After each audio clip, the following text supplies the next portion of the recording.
చేసుకుని ఆరోగ్యం ఇవ్వండి, శక్తిని ఇవ్వండి, బలం ఇవ్వండి. మీ యొక్క శక్తితో నడిపించే సంఘంలో ఏర్పరచడం ఒక సహాయం దయచేయండి తండ్రి. ఇదిగో తండ్రి దైవ సేవకులు చెప్పే వాక్యం ద్వారా మేము వదిలిపెట్టకుండా నీ యొక్క ఆశీర్వాదంతో ఇంకొకటి మాకు సహాయం దయచేయమని ఈ చిన్న ప్రార్థన ప్రభావం వేస్తున్నాము. బ్రతిమాడుతూ వేడుకుంటున్నాము తండ్రి. ప్రార్థనలు నడిపించిన కుమార్తెకు అదేవిధంగా లేఖన భాగాలు చదివి అద్భుతమైన పాటలు పాడి మంచి అద్భుతమైన సంగీతం కూడా అందిస్తున్న కుమారుడు విజయ్ని బట్టి చేరువచ్చిన ప్రియ బిడ్డలందరికీ ఈ యొక్క కుటుంబ కూడికను ఏర్పాటు చేయడానికి అవకాశం ఇచ్చినటువంటి కుమార్తె శివమ్మ గారికి ప్రత్యేకమైనటువంటి ప్రభువు యేసుక్రీస్తు బాహుల్యము మీ అందరికీ తోడై ఉండునుగాక. దేవుని సంగమా, దేవుడు మన జీవితంలో చేసిన నూతన కార్యాలను బట్టి మరి 2వ నెల ముగించుకుంటూ ఉన్నాం. ఈ రాత్రితో దేవుడు మహాకృపలో మార్చి నెలలో మనల్ని ప్రవేశింపజేయటానికి ప్రభు వల్ల తీసుకోవడానికి కూడా సిద్ధపడేటువంటి గొప్ప సిద్ధపాటు మన జీవితము నిజంగా చాలా అద్భుతమైనటువంటిది. ప్రత్యేకంగా సంఘాన్ని బట్టి నేను సంతోషిస్తూ ఉన్నాను. ఇంకా చాలా కుర్చీలు ఖాళీగా ఉన్నాయి. కుటుంబాల్లో ఇంట్లో ఉన్నటువంటి బిడ్డలు త్వరపడి శివమ్మ గారి ఇంటికి రావాల్సిందిగా ప్రేమపూర్వకంగా ఆహ్వానిస్తూ ఉన్నాం. ప్రియ దేవుని బిడ్డలారా, ఇదేదో మనకి పెళ్లికి కార్డులు ఇవ్వలేదని బాధపడి ఇంటికాడ ఉండిపోకండి. అందరూ కూడా కుటుంబంగా మనమంతా ఈ యొక్క వేడుకను, ఈ ఘనమైనటువంటి సంతోషమును దేవుని సన్నిధిలో ఉండే ఇది ధన్యత కనుక ప్రతి ఒక్కరు కూడా ఈ కార్యక్రమంలో పాల్గొని దేవుని దీవెనలు పొందాలి. ఎందుకంటే దేవుడు ఆయా సమయంలో మనకంటే ముందే వచ్చి కూర్చుంటాడు. ఆయన హల్లెలూయా. మనం మాత్రము వచ్చినా రాకపోయినా నా బిడ్డలు ఆ కుర్చీలో ఆ స్థలంలో వస్తారా రారా అని ఆయనకు ముందే తెలుసు. కానీ ఆయన మనము సరే ఆయన తెలుసు కదా నేను రానని మన వాళ్ళ మనసులో ముందుకు వేయకుండా దేవుని బిడ్డలారా ఆయనను మనం ఆనందపరచాలి, ఆయన మనం సంతోషపరచాలి. కొన్నిసార్లు పిల్లలు కూడా అలిగినప్పుడు ఉండిపోతూ ఉంటారు. కానీ తల్లిదండ్రులు సరే వస్తాడు, ఎలా అయినా సరే వస్తాడు అని తండ్రి మనసుతో చూస్తాడు, తల్లి మనసుతో చూస్తాడు. అలాగే ఆయన కూడా దేవుడు మనసుతో బిడ్డలు వస్తారని చూస్తాడు. ఆమేన్. దేవుని బిడ్డలారా, ఈరోజు దేవుడు మనతో ఈ 10వ రోజు శిలువ ధ్యానాలు అప్పుడే చూడండి 10 రోజులు అయిపోతున్నాయి. ఇంకా 30 రోజులు మాత్రమే ఉన్నాయి దేవుని బిడ్డలారా. కాబట్టి ఇవి కూడా చాలా వేగంగా అయిపోతాయి. దేవుడు మనకి ఇచ్చినటువంటి ఈ శ్రేష్టమైనటువంటి సమయాన్ని మనం దేవుని సన్నిధిలో గడుపుదాం. ప్రియ దేవుని బిడ్డలారా, ఈ చదువుకున్న మార్కు సువార్త 7వ అధ్యాయం అంతా, ఈ సువార్తలంతా కూడా మనం చదువుతున్నప్పుడు ఎన్నో అద్భుతమైనటువంటి మర్మాలు ఉన్నాయి దేవుని బిడ్డలారా. ఈరోజు దేవుడు మనతో మాట్లాడే అంశము కడుక్కునే జీవితము. అందరూ చెప్పండి, కడుక్కునే జీవితము. ఇక్కడ శాస్త్రులు పరిసయ్యులు వీరెప్పుడు కూడా నిన్న రాత్రి అబ్రహాం గారి గృహంలో దేవుని బిడ్డలారా, అక్కడ తండ్రి ప్రేమ పొందుకునే యోగ్యమైనటువంటి పిల్ల ప్రేమ చాలా విషయాలు మనము నేర్చుకున్నాం. ఇక్కడ కూడా అదే విధానంలో శాస్త్రులు పరిసయ్యులు కూడా మరలా యేసయ్య ఎక్కడికి వెళ్ళినా వీళ్ళు కూడా గుంట నక్కల్లాగా ఎక్కడ తప్పు చేస్తాడా, ఎక్కడ పొరపాటు చేస్తాడా, ఎక్కడ వ్యతిరేకంగా ధర్మశాస్త్రానికి మాట్లాడుతాడని ప్రతి సన్నివేశంలో కూడా చాటును వింటుండేవారు, కనిపెడుతూ ఉండేవారు. చాలా జాడలు అనుచరులుగా వీరు వెంబడిస్తూనే ఉంటుండేవారు. కానీ ప్రభువు వారు కనిపెట్టినా కనిపెట్టకపోయినా ఆయన ఎప్పుడు కూడా పరిశుద్ధుడే. చప్పట్లు కొట్టి స్తోత్రాలు చెల్లిద్దాం. హల్లెలూయా. ఈ ప్రపంచమంతా కూడా, ఈ లోకమంతా కూడా ఎన్ని కోణాల్లో ఎన్ని 66 పుస్తకాలు చదివేస్తున్నారట. ఎక్కడేం దొరుకుతాడని చదువుతుంటే ఆయన దేవుని బిడ్డ ఆర్ఆర్కే మూర్తి గారు ఒక బ్రాహ్మణుడు, ఆయనేమో తప్పులు వెతుకుతూ ఉంటే ఈయన లోపల తప్పులన్నీ కూడా బైబిల్ వెతుకుతూ ఉందట. ఆమేన్. వెంటనే దేవుని కుమారుడిగా మారిపోయాడు, సేవకుడిగా మారిపోయాడు. రేడియోలో ఆ కథ ప్రారంభ దశలో అద్భుతమైనటువంటి లేఖన భాగాలు అందించే శిష్యుడిగా మారిపోయి ఈరోజు ఒక సేవకుని గొప్ప జాడలుగా మన ముందు ఉన్నాడు దేవుని బిడ్డలారా. కాబట్టి ఈరోజు ప్రభువుని ఎన్ని తప్పులు ఎదుగుదామన్నా ఎన్ని పొరపాట్లు వెతుకుతామన్నా, ఎన్ని భూతద్దాల్లో చూసినా ఏ విధంగా కూడా ఆయన రవ్వంత కాదు కదా. దేవుని బిడ్డలారా, అసలు పాపం అనేటువంటిదే ఆయనలో నివాసం చేయటానికి అధికారం కాదు కదా. ఏమీ కూడా ఆయన ఎదుట నిలవలేదు. ఆయన మహిమ కలిగిన దేవుడు. ఆమేన్. వీళ్ళొచ్చి మాత్రము వేరే చేస్తూ ఉన్నారు, తక్కిడి చూస్తూ ఉన్నారు. వీరు మాత్రము ప్రభువుకే సలహాలు ఇచ్చేవారిగా ఉన్నారు. ఈరోజు మనము కూడా ప్రభువుకు మనం సలహాలు, ఆలోచనలు, సూచనలు ఏమీ ఇవ్వక్కర్లేదు. దేవుని బిడ్డలారా, ఆమేన్. ప్రభువు చెప్పినది మనం అనుసరిస్తే చాలు, ప్రభువుని మనం వెంబడిస్తే చాలు. ప్రభువు మాటకు అవును ప్రభువా, తండ్రి మీకు స్తోత్రం ప్రభువా, మీ చిత్తం ప్రభువా అన్న వాళ్ళు మాత్రమే దేవుని బిడ్డలండి. హల్లెలూయా. దేవుని బిడ్డలారా, ఇక్కడ ఈ శాస్త్రులు పరిసయ్యులు ఒక్కడ కూడా బాప్తిజం పొందినట్లు మీరు ఈ 66 పుస్తకాలు ఎక్కడ కూడా కనపడదు.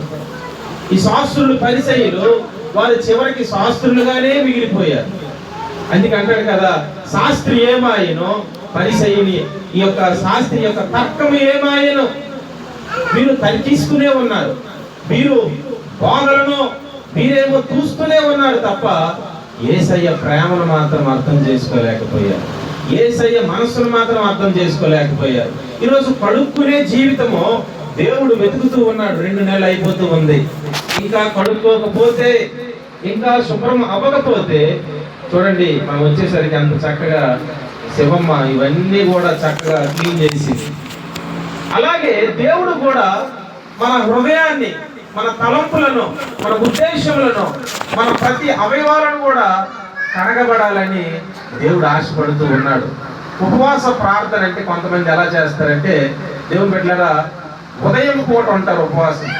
ఈ ఉదయం పూట ఉపవాసం అప్పుడు కడుక్కుంటారు బాగా. ఎందుకంటే మధ్యాహ్నం 12తో ముగించవచ్చు, తర్వాత మధ్యాహ్నము భోజనము. ఎందుకంటే కొంతమందికి మధ్యాహ్నము చాలా నీరసం అయిపోతారు అనమాట, ఎక్కువ సమయం కాబట్టి. 12 గంటల నుంచి మరలా దేవుని బిడ్డలారా సాయంత్రము 6 వరకు కూడా కష్టమైనటువంటిది అన్నమాట.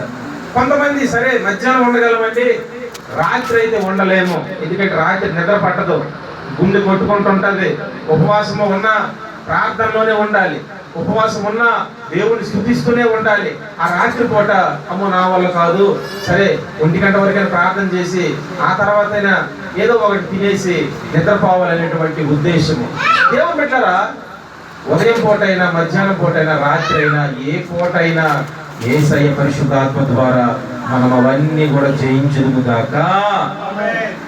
నీవే ఉపవాసం ఉండాలి, నీవే ఆ యొక్క కడుక్కోవడానికి ప్రతిసారి కూడా ఉపవాసం అనేటువంటిది చాలా అవసరం. మొదట కడుక్కునే జీవితానికి మొదటి లక్షణమే ఉపవాసం. దేవుని బిడ్డలారా, ఎంతమంది మనము ఈ సిలువ ధ్యానాల్లో ఉపవాసము ఉంటూ ఉన్నామో? ఆమేన్. ఉంటున్నామా? దేవుని సంగమా, ఉపవాసము ఉండేటువంటి ఆ అనుభవాన్ని బట్టి ఈ వీధికే దీవెనలు అన్నమాట. ఉపవాసం ఉండటం వల్ల చెల్లంగి దురాత్మ అంధకార దెయ్యపు శక్తులన్నీ విరిగి పోవుగాక.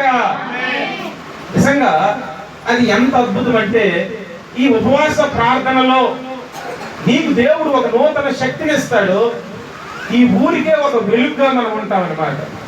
దేవుని బిడ్డలారా, ఉపవాసం అనేటువంటిది కడుక్కునే జీవితంలో, కడగబడేటువంటి జీవితంలో, ఇతరులకి కడిగే విషయంలో కూడా ఉపవాసం అనేటువంటిది ప్రధానమైనటువంటి ఘట్టమది, ప్రధానమైన మెట్టది, ప్రధానమైన లక్ష్యం అది. ఆ ఉపవాసానికి పరిశుద్ధతకి లింక్ ఉందన్నమాట. పరిశుద్ధులుగా ఉండాలన్నా, ఉపవాసం చేయాలన్నా, ఈ రెండు కూడా 2 తక్కిళ్ళు లాంటివి. దేవుని బిడ్డలారా, 2 కన్నులు లాంటివి. అన్న హా కాదు, నిన్న చెప్పిన హన్నా కాదు, అన్న 84 సంవత్సరాలు రేయింబగల్లో దేవుని మందిరంలో ఏం చేస్తూ ఉంది? ప్రార్థన చేస్తూ ఉపవాసం ఉన్నదండి. ఏంటి ఆ ముసలమ్మ ఉంటే ఈరోజు నాకెంత భారం ఉండాలి. ఆ వృద్ధురాలే ఉంటే 84 సంవత్సరాల్లో, ఇక్కడ ఎవరు కూడా 84 సంవత్సరాలు ఉన్న వాళ్ళు ఎవరు లేరు కదా. ఏం సగమా? కానీ ఆమె మాత్రము రేయింబగల్లో కడుగుతూనే ఉంది, వచ్చిన వాళ్ళందరినీ ప్రార్థనలో కడుగుతూ ఉంది. ఆమె బ్రతుకు దినములలో ప్రవచనాలు పలుకుతూ ఉంది. ఒక వాక్ అన్నమాట. అంటే దేవుడు ఆమెకి ఇలా వెళ్ళగానే మోకరించగానే ఎవరు వచ్చే పరిస్థితుల్లో ఆ సమస్య ముందే చెప్పేస్తుంది అనమాట. ప్రవచనం అంటే జరగబోతున్న వాటిని చెప్పే వారిని ప్రాఫెట్ అంటారు. ప్రవచనాలు చెప్పే ప్రవక్తని అంటారు. ఈరోజు ఈ అన్న అద్భుతమైనటువంటి సేవ చేసింది, కడుక్కుంటూనే ఉన్నది. ఉపవాసం ఉంటే పాపం అనేది అది రావడానికి దానికి దమ్ముండాలి దేవుని పెట్టారు. అంటే ఉపవాసంలో అవయవాలన్నీ కూడా ఏమైపోతాయంటే దేవుని వశమైపోతాయి అన్నమాట. సభ్యులు సోదరులు చెల్లించండి. హల్లెలూయా. ఎవరైనా సరే, ఏ మాంత్రిక శక్తులైనా, ఏ దురాత్మ శక్తులైనా, ఏ బలహీనతలైనా, ఏ అంధకారమైనా ఉపవాసము దగ్గర అవి నిలవలేవు, అవి సాహసం చేయలేవు. ఆమేన్. ఇది నా అనుభవంతో చెప్తూ ఉన్నాను. దేవుని సన్నిధిలో దేవుని బిడ్డలారా సత్యమే చెప్తూ ఉన్నాను. ఉపవాసం అనేటువంటి ఆ అనుభవము దేవుడు 40 సంవత్సరాలు అయితేనే, 40 దినాలు అయితేనేమి, దేవుని బిడ్డలారా 7 దినాలు అయితేనేమి, 3 దినాలు అయితేనేమి, అంటే దేవుని సన్నిధిలో ఉపవాసం అనేటువంటిది గడిపినప్పుడు అపవాదికి నువ్వు మనుషుల దగ్గర తొడగొట్టడం కాదు, కానీ సాతాను దగ్గర మనం తొడలకూడదు కాక. ఎలా అంటే, రా చూసుకుందాం నీ శక్తి ఏంటో, నా దేవుని శక్తి ఏంటో. నీవు అసలు పౌలు బతుకున్న కాలంలో ఏ దెయ్యాలు కూడా ఆయన దగ్గరికి రావడానికి భయపడుతుండేవాడు దేవుని బిడ్డ. ఏంటి, పౌలు ఎక్కడికి వెళ్ళినా సరే మా రాజ్యాన్ని కూల్చేస్తూ ఉన్నాడు. ఏ ఊరు వెళ్ళినా, ఏ ఇంటికి వెళ్ళినా, ఏ వీధి వెళ్ళినా ఇతను కూడా బాబు మా ప్రాణం మీదకి ఇతను ఎప్పుడు చనిపోతాడా అని లోకంలో ఉన్న అంధకార శక్తులన్నీ కూడా కనిపెట్టుకుని ఉండేవాడు. ఈరోజు మనము మన ఊపిరి ఉన్నంత వరకు వాటికి నిద్ర లేకుండాగాక. అలా ఉండాలంటే మనం పడుకోవాలి. మనం కడగబడితేనే మనము ప్రతి దినము కూడా దేవుని బిడ్డలారా ఇక్కడ అంటున్నారు వీళ్ళు ఏంటంటే, యేసు ప్రభు వారితో ఈ బ్యాచ్ అంతా వచ్చారు ఇంట్లోకి, వీళ్ళు భోజనాలు చేస్తున్నారు బాగానే ఉంది, కానీ వీళ్ళు ఏం కడుక్కోలేదంట. అక్కడ ఏమంటున్నాడు చదవండి, చేతులతో. చూడండి 7వ అధ్యాయము మార్కు సువార్త చదవండి దేవుని బిడ్డలారా. యెరూషలేము నుండి వచ్చిన పరిసయ్యులు శాస్త్రులలో కొందరును ఆయన యొద్దకు కూడి వచ్చి ఆయన శిష్యులలో కొందరు అపవిత్రమైన చేతులతో, ఏ చేతులాట? అపవిత్రమైన. నేను ఎక్కడ వినలేదండి ఈ మాట. ఈ శాస్త్రులకే కనబడతాయండి అపవిత్రత. చేతులకి మురికందని అనట్లేదు, ధూళుందని అనట్లేదు, లేకపోతే ఏదో గలేజ్ అంటిందని అనట్లేదు, కానీ అపవిత్రత. చేతులకి అపవిత్రత అంటదు, ఆత్మకే అపవిత్రత ఉంటుంది.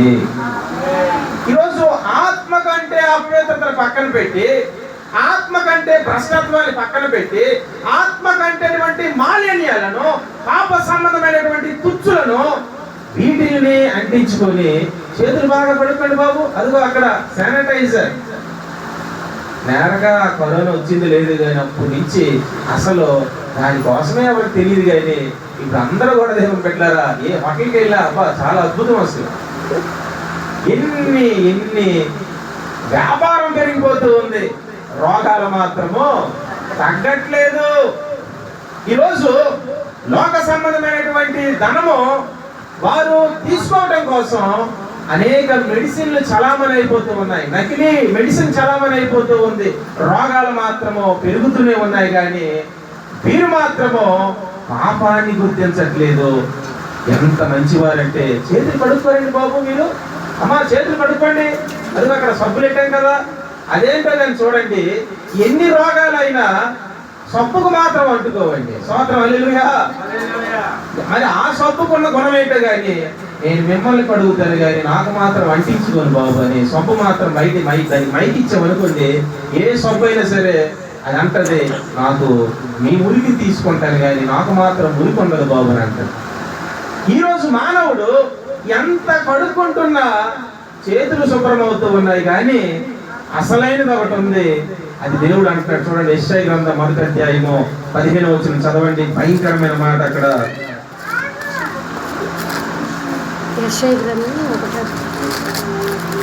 చెవి కలిగిన వాడు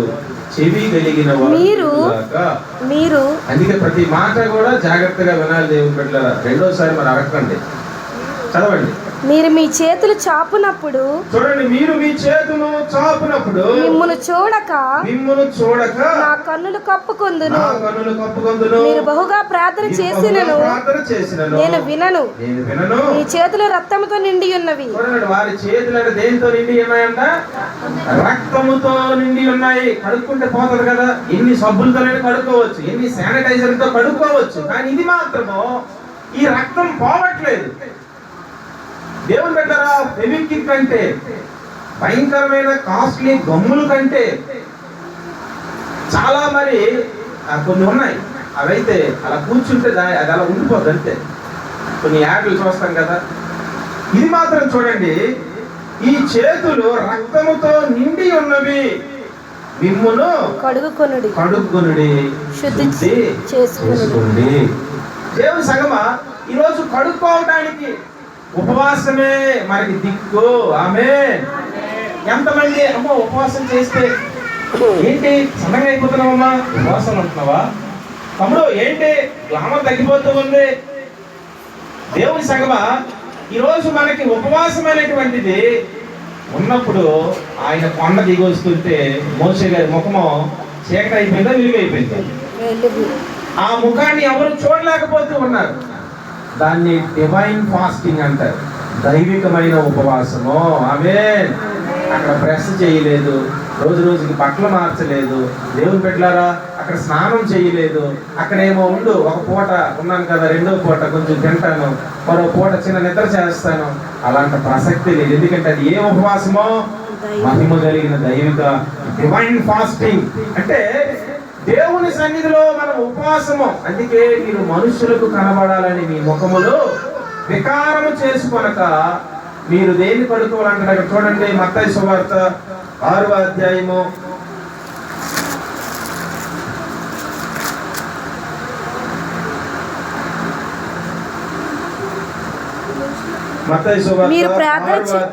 17వ వచనం చదవండి అమ్మా.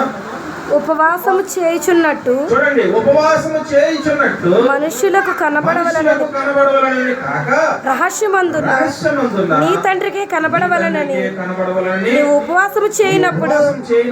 చూడండి, ఇక్కడ ఉపవాసం చేసేటప్పుడు ఎలా చేయాలంటే అక్కడ చెప్తున్నాడు ఒక మాట, నీ తల అంటుకొని తల అట అంటుకోవాలి, వాష్, నీ తల కడుక్కోవాలి.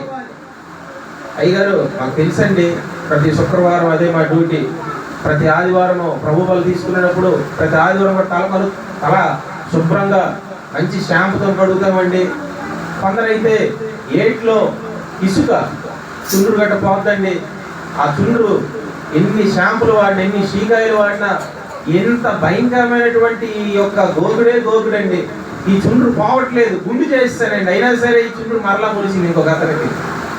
దేవుని బిడ్డలారా, చుండ్రు పోతుందని లేకపోతే ఏదేదో బాధని అలా తల కడుక్కోవడం కాదు. కానీ ఇక్కడ ఏమంటాడు, నీ తల అంటుకొని దేనికి అంటుకొని. అందుకే మనకు కొన్ని పదాలు ఇంగ్లీష్లోకి వెళ్తే అందులో ఒరిజినల్ అన్నమాట. తెలుగులో ఆ రోజుల్లో ఈ యొక్క పంతులు గారితో రాయించారు, విలియం కేరీ గారు. గతి లేక ఈ యొక్క సంస్కృత పదాలు కొన్ని ఏంటంటే దేవుని బిడ్డలారా అటు ఇటుగా రాయించారు. మనం అందుకే ఇంగ్లీష్లో, హీబ్రూలో, గ్రీక్లో కొంతవరకు మెయిన్ దేవుడు మాట్లాడిన భాష ఏ భాష? హీబ్రూలో రాయించినటువంటి. అక్కడి నుంచి ఇవన్నీ తర్జుమాలు అయ్యాయి అన్నమాట. గ్రీకు, లాటిన్, ఇంగ్లీష్ నుంచి చాలా భాషలకు అన్నమాట. మనము దేవుని బిడ్డలారా గ్రీకు, హీబ్రూ మాట్లాడలేం కాబట్టి ఇంగ్లీష్ అని కొంతమంది మన బిడ్డలు, ఎవరి బిడ్డలు చదువుకునే ఉంటారు. వాళ్ళతో మనం చదివి అది మనము ఆ అర్థాలను మనం తెలుసుకోవాలి. ఇక్కడ తల అంటే తల అంటడం అంటే నూనె అంటడం కాదు. అక్కడ తల అంటడం అంటే కడుక్కోవడం. ఇంగ్లీష్లో వాష్ యువర్ హెడ్ అంటే తల కడుక్కోవడం. తల కడుక్కోవడం అంటే ఏంటి? ఇప్పుడు చెప్పాను కదా, ఇసుకతో కడగడం. కొన్ని మన్ను ఉంటుంది ఈ చెరువులో. పాతకాల దినాల్లో మనమైతే ఇప్పుడు ఇన్ని షాంపులో దేవుని సంగమా కొంతమంది మన్నుతో ఆ జుట్టును కడుగుతుండేవారు. ఇప్పుడు జుట్టు ఊడిపోతుంది పాపం, మా మన్నుతో కడిగితే మొత్తం కలిసిలు అయిపోతూ ఉన్నాయి, కాలుష్యం అయిపోతూ ఉంది. దేవుని సంగమా అయితే ఇక్కడ తల అంటుకోవడం అంటే తలంపులు ఎక్కడి నుంచి వస్తున్నాయి? తల వెంట్రుకల చిగుళ్ళ నుంచి కాదు, ఆ యొక్క కణాల నుంచి కాదు, లోపట ఉన్నటువంటి ఆ పాపేచ్ఛల నుంచి వస్తూ ఉన్నాయి. స్తోత్రం, హల్లెలూయా. అవి మనం కడుక్కోవటానికి తల కడగబడాలంటున్నాడు.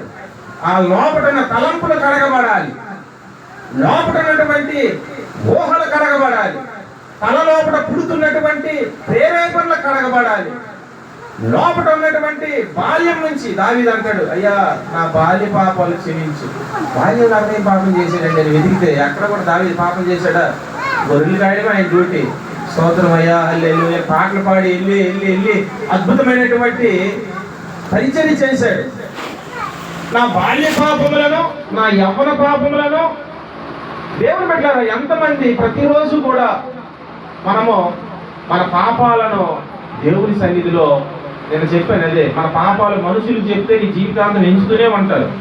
నువ్వు మనుషులు చెప్పకో, దేవునికే నువ్వు చెప్పుదువుగాక. ఆయన ఫ్రీడమ్మా, నీ దేవుడు, నీ రక్షకుడు, నీ విమోచకుడు. నీ మనసులో ఉన్నదంతా ఆయన దగ్గరికి వెళ్ళు, తేలికైపో. నీ భారమంతా ఆయన దగ్గర చెప్పు, నీకున్నటువంటి గలిబిళ్ళని ఆయనతో పంచుకో.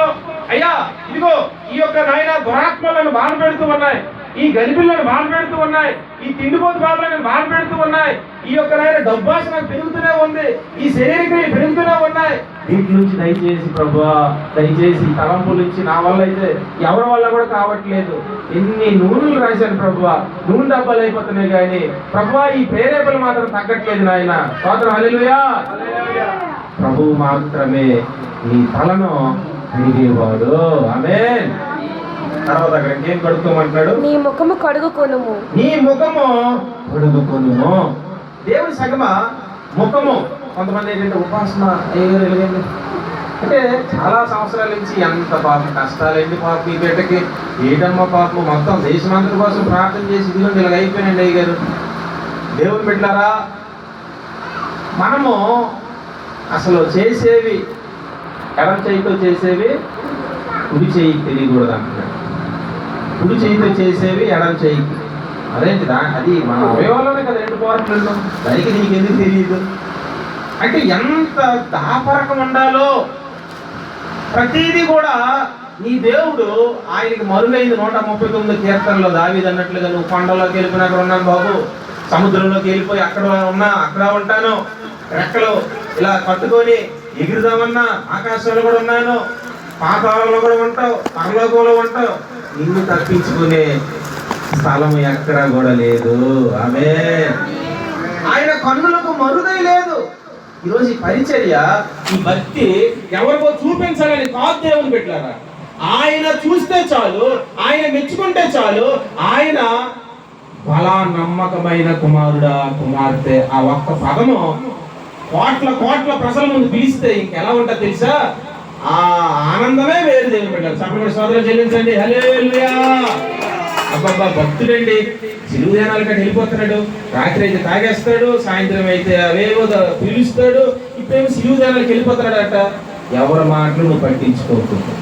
ఎన్ని రకాలుగా మాట్లాడినే, ఎన్ని రకాలుగా నిన్ను తోలనాడనే, ఎన్ని విధాలుగా నీవు ఇవి కడుక్కోలేదు, అవి కడుక్కోలేదు, అదంతా చెప్తూ ఉంటాడు. కానీ ఆ బ్రతుకు అలాగే ఉంది. వారి మాటలు నువ్వు దేవుని బిడ్డ అస్సలు లక్ష్యం చేయకు. నీ మనసు, నీ హృదయము, నువ్వు దేవుడి దగ్గరికి ఎందుకు వస్తున్నావో నీ దేవుడికి నీకే తెలుసు. ఈరోజు దేవుని యొక్క ప్రణాళికలో ఈ శాస్త్రులు పరిచయంలో కొందరు మాత్రమే వచ్చారు. ఇంకా మొత్తం శాస్త్రులు వస్తే ఏసైనా ఎన్ని ప్రశ్నలు ఎదురు, కొందరు పరిచయాలు మాత్రమే వచ్చారు. అందరూ వస్తే ఇంకెంత బుర్ర తినిద్దురో వీళ్ళు. స్తోత్రం. దేవుని సగమ వీళ్ళు అంటున్నారు చేతులేమో అపవిత్రమైపోయాయి. అక్కడ పాత్రలు చెప్తారు. పంచు పాత్ర చదవండి మాట ఒకసారి. ఇదియు కాక చూడండి, ఇదియు కాక గిన్నెలను, మనం చదువుకుంటుంది మార్కు సువార్త 7వ అధ్యాయం 4వ వచనం. గిన్నెలను, ఇవియు గాక గిన్నెలు అన్నాడు ఒకటి, కుండలు 2, ఇత్తడి పాత్రలు 3, బల్లలు నీళ్ళలో కడుక్కోవాలి. బల్లలు నోట్లో దేవుడు ఇత్తడి పాత్రలు అన్నాడు. తర్వాత మొదటిదేమో మంచములను. ఈరోజు గిన్నెలు, పాత్రలు, దీనికోసం రేపు చెప్తాను ఆదివారం క్లుప్తంగా. దేవుని సంగమా, 24 minutes. దేవుడు మన జీవితంలో ఈ కడుక్కునేటువంటి ప్రతిదీ కూడా కడుక్కోవాలి. చూడండి, ఈ ఇల్లు శివమ్మ గారి ఇల్లు, పక్కన మన తండ్రి గారు దేవుని బిడ్డలారా అప్పారావు గారి ఇల్లు, కొంచెం పెద్ద ఇల్లు, బాగుంది. ఆ తర్వాత దేవుని బిడ్డలారా ఎంఆర్ఓ గారి ఇల్లు ఉందనుకోండి, ఆ ముందు ముఖ్యమంత్రి గారి ఇల్లు ఉందనుకోండి, ఇటు సైడ్ ఎస్ఐ గారి ఇల్లు ఉందనుకోండి. కుక్కలు ఏ ఇంటికి వెళ్తాయి? నాకు తెలుసు, ఈ ఇంటికే వస్తాయి. మీరు చెప్తారు, నాకు తెలుసు. ఎందుకు కుక్కలు ఎస్ఐ గారి ఇల్లు అంటే వెళ్ళవు, ముఖ్యమంత్రి గారి ఇల్లు అంటే వెళ్ళవు, తండ్రి గారు అప్పారావు గారి ఇంటికి అంటే వెళ్ళవు, కానీ శివమ్మ గారి ఇంటికి అయితే వస్తాయని అంటారు. అనుకోవచ్చు. ఈరోజు కుక్కలకు తెలియదు అది ఎంఆర్ఓ గారి ఇల్లా, ముఖ్యమంత్రి గారి ఇల్లా, ప్రధానమంత్రి గారి ఇల్లా అని. అది ఏ ఇంటికైనా వెళ్తుంది. కానీ ఒకటి, ఏ ఇంటికైతే గేట్లు ఉండవో ఆ ప్రతి ఇంటికి అది వెళ్ళిపోతుంది అన్నమాట. స్తోత్రం హల్లెలూయా. ఈరోజు గేట్లు మన ఇంటికి ఏమేంటి గేట్లు?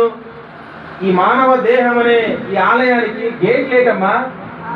నీ దేహమునకు దీపము నీ కన్నే. నీ కన్ను తేటగా ఉంటే నీ దేహం అంతా తేటగా ఉంటుంది. నీ కన్ను చెడినదైతే నీ దేహం అంతా చీకటమయమవును అని అంటాడు. అంటే కన్ను అంటే చెడిపోతే, కన్ను చెడిపోవడం ఏంటి?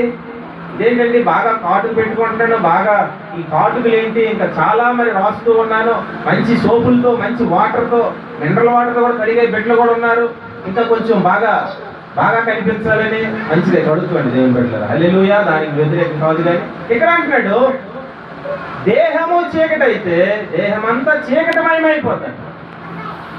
ఇక్కడ ఈ దేహానికి మొదటి గేట్లు ఏంటంట? కన్నులు.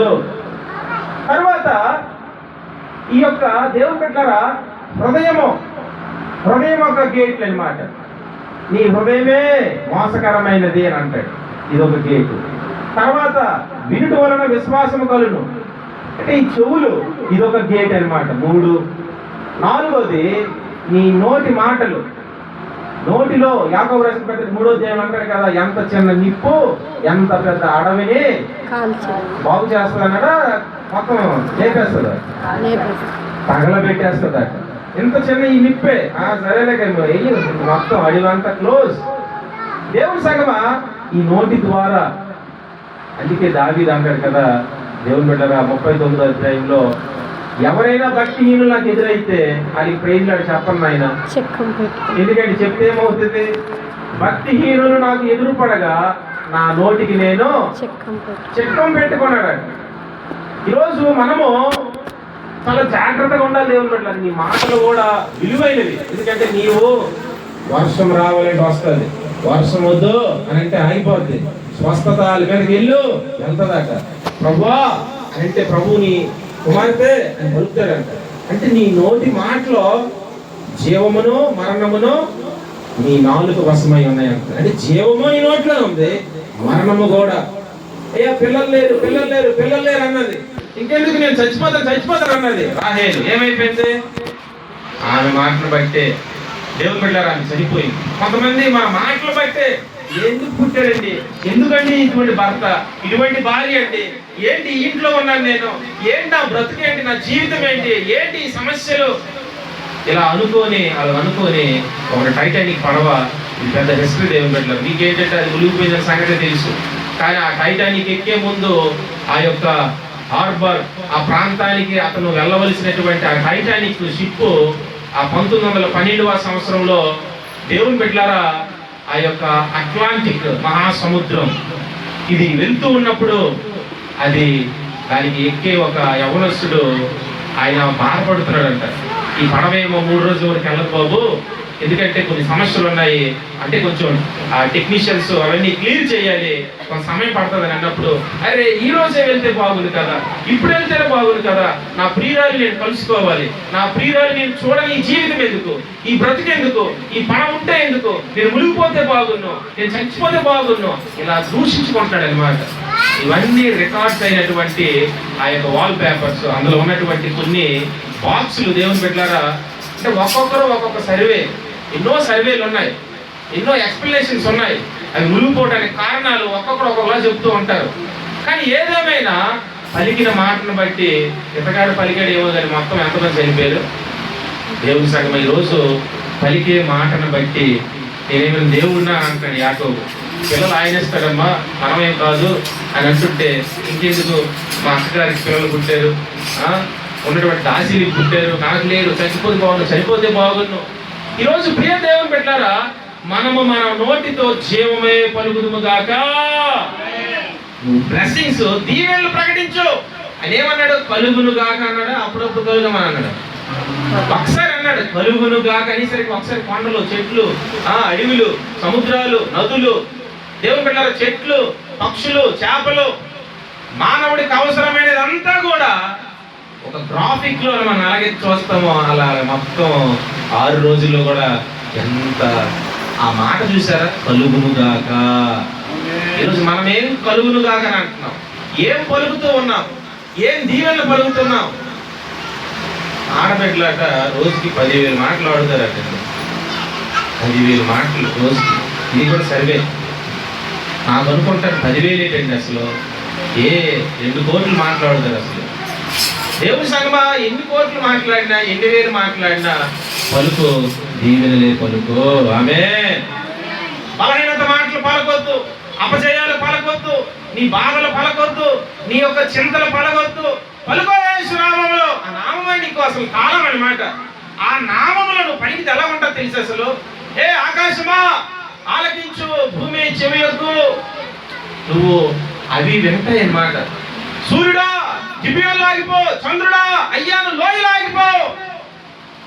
అయ్యా దేవా ఇతను ఎవరో ఒక నరుడు నన్ను ఆగిపోమంటున్నాడు ప్రభువా అని యెహోషువ గ్రంథంలో అంటుంటే, ఎవరు అతను? యెహోషువ. సరే యెహోషువ చెప్తే ఆగిపోనన్నాడు. చెప్పబడి సోదరులు చెల్లించు. హల్లెలూయా. ఒక నరుడు సూర్యుడా నువ్వు ఆగిపో, ఓ చంద్రుడా నువ్వు గిబియోను లోయలో ఆగిపో అని అంటే, సూర్యుడు చంద్రుడు అదేమో నీ పక్కని చెట్లు నిమ్మకాయలో లేకపోతే ఏమైనా దేవుని బిడ్డలు జామకాయలు అనుకుంటున్నావా? సూర్యుడు చంద్రుడు వాళ్ళేమో ఒక రోజంతా కూడా సైలెంట్ అయిపోయారు అనమాట. ఎందుకో తెలుసా? ఆ రోజు కానీ సూర్యుడు అస్తమించేస్తే శత్రువులు గెలిచేస్తారనమాట. కాబట్టి వారు గెలవకూడదు, వారు ఓడిపోవాలంటే ప్రభువా ఈ సూర్యుడు సాయంత్రం అయ్యేలోపు అలా ఉండిపోవాలి 24 గంటల్లో. ఈ శత్రువుల సంగతి ఏంటి నేను చూస్తాను, నువ్వు దయచేసి ఓ సూర్యుడా ఓ చంద్రుడా నువ్వు ఆగిపోవాలనేసరికి 24 గంటలు ఆగిపోయాడు. ఏంటంటే అసలు ఆ నామములో ఈరోజు నువ్వు ఏం పలుకుతూ ఉన్నావు? వీళ్ళు అంటున్నారు చేతులు అపవిత్రమైపోయాయి, కాళ్ళు కడుక్కోలేదు, చేతులు కడుక్కోలేదు. ప్రియ దేవుని బిడ్డలారా, నువ్వు చేతులు, కాళ్ళు, నోరు, ఈ చెవులు, ముక్కు, దేహం అంతా కూడా ఒక్కొక్క రకంలో కడుక్కుంటుంటారు. కొంతమంది ముస్లిమ్స్ అయితే వాళ్ళు ఎక్కడ రైల్వే స్టేషన్లో వెళ్ళినా, ఏ ట్రైన్ దగ్గరికి వెళ్ళినా చూడండి, మనము దేవుని బిడ్డలు అక్కడ గుట్ట పరిచేస్తారు, కాళ్ళు కడుక్కుంటారు, చెవులు కడుక్కుంటారు, ముఖం కడుక్కొని అలా ఇంకా అల్లా అనుకొని దేవుడిని, వాళ్ళ దేవతను, అక్కడ ఉన్నటువంటి వాళ్ళు ఆ యొక్క అల్లాను కనపరుస్తూ ఉంటారు. అంటే ఈరోజు మనము బాహ్య దేహాలను కడుక్కునే బ్యాచ్ కాదు, మనము కడుక్కునే బ్యాచ్. ఆమేన్. దేంతో తెలుసా? యేసు రక్తముతో కడుక్కునే కుటుంబాలు మనవి. ఆమేన్. ఈరోజు యేసు రక్తముతో కడుక్కొని ఉండగా ఏ దురాత్మ మనల్ని ముట్టగలదు, ఏ చిల్లంగి శక్తులు మన మీదకి రాగలవు, ఏ అంధకార శక్తులు వాటికి జ్వరం వచ్చునుగాక.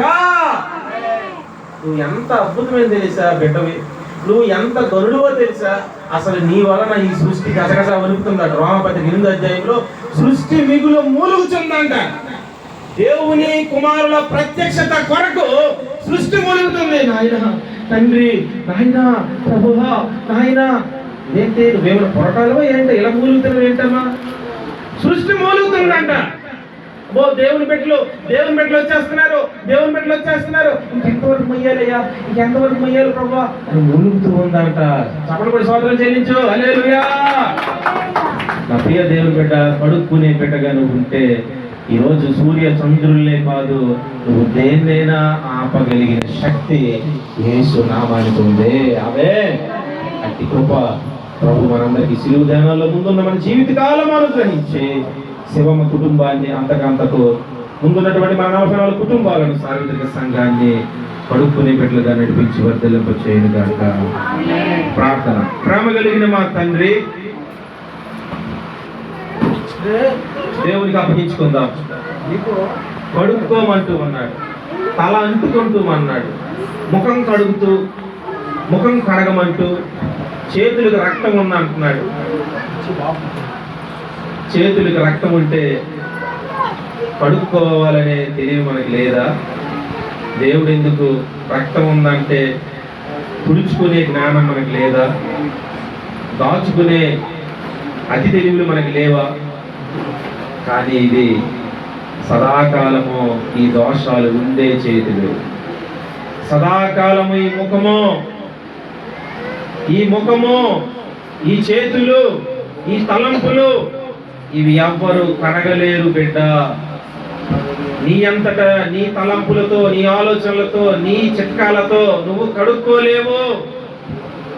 ప్రభు రమ్మంటున్నాడు, సిలువ దగ్గరికి రమ్మంటున్నాడు, సంఘములోకి రమ్మంటున్నాడు, సహవాసంలోకి రమ్మంటున్నాడు, ఆయన చిత్తములోకి రమ్మంటూ ఉన్నాడు. కడిగే దమ్మున్న దేవుడు, శక్తి కలిగిన దేవుడు నిన్ను అనేకులకు దీవెనకరముగా, పరిశుద్ధురాలుగా, పరిశుద్ధుడుగా చేసే మహోన్నతుడు నీ పక్కనే ఉన్నాడు. ఇస్తావా ఈ రాత్రి నీ జీవితం నీ బ్రతుకు? ఏదో ఒక అవయం ఇచ్చేసి మొత్తం ఇచ్చేసానంటే ఆయనకు అక్కర్లేదు. కన్నులు ఇచ్చి నోరేమో ఏదేదో మాట్లాడడానికి అవసరం లేదు. నోరిచ్చి చెవులు ఏవేవో ఆలకిస్తే ఆయనకు అవసరం లేదు. చెవులు ఇచ్చి నీ కాళ్ళు ఎక్కడెక్కడికో నడిస్తే ఆయనకు అక్కర్లేదు. నీ ప్రాణాత్మదే శరీరం తనకి లొంగిపోవాలని కోరుకుంటున్నాడు. అలా అప్పగించుకొని కడుక్కుంటేనే నీవు భీకర కార్యాలు జీవితంలో జరుగుతాయి. హల్లెలూయా, హల్లెలూయా, హల్లెలూయా. నా తలంపులను బట్టే నీ తలకు ముళ్ళు, నే చేసిన తప్పులకి నీ చేతుల గాయములు, పాపిని.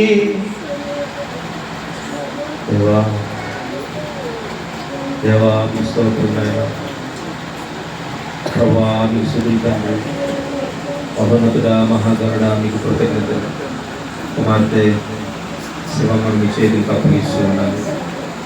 మీరే ప్రభువా, ఎవరున్నా లేకపోయినా నీవు నన్ను కడిగే దేవుడివి, నీతో నేను ఉంటాను ప్రభువా అని ఎన్ని సంవత్సరాలు నీ సిలువను ఎత్తుకొని ఇదిగో నా ప్రభువా ఈ సంఘములో, సహవాసములో ముందున్న కాలము నిన్ను కలుసుకుంటాను చాలు బాబు అని ప్రభువా ఎన్నో నిందలు, అవమానాలు ఎన్నున్నా ప్రియుడా, తాతల తండ్రులు చేసిన దోషాలేమో, చేసుకున్న పాపమేమో, బ్రతికిలా అవటానికి కారణమేమో, ఎన్ని నిందలు, ఎన్ని రకాల ప్రభువా పరిస్థితులున్నా నువ్వు ఒకరోజు తలెత్తుతావు, నువ్వు గెలిపిస్తావు, దుఃఖ దినములు సమాప్తి చేస్తావు, కన్నీటిని బాష్ప బిందువులన్నీ తుడిచే గొప్ప పెండ్లి కుమారుడివి.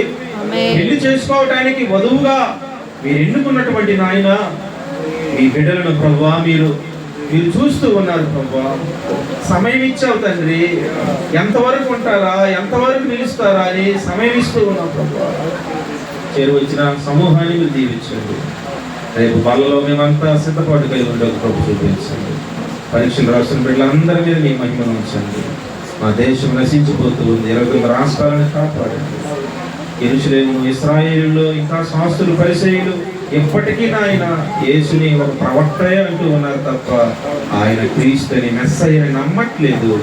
నమ్మే నేత్రాలు వారి పొరలన్నీ నాయన మీరు తొలగించి మీరే కృప చూపించి ఈ కుటుంబాన్ని, సంఘాన్ని కృపతో నింపమని కృతజ్ఞతలు, స్తుతులు, స్తోత్రాలు చెల్లిస్తూ నజరేయుడైన యేసు క్రీస్తు నామములో ప్రార్థించి వేడుకుంటున్నాం తండ్రి.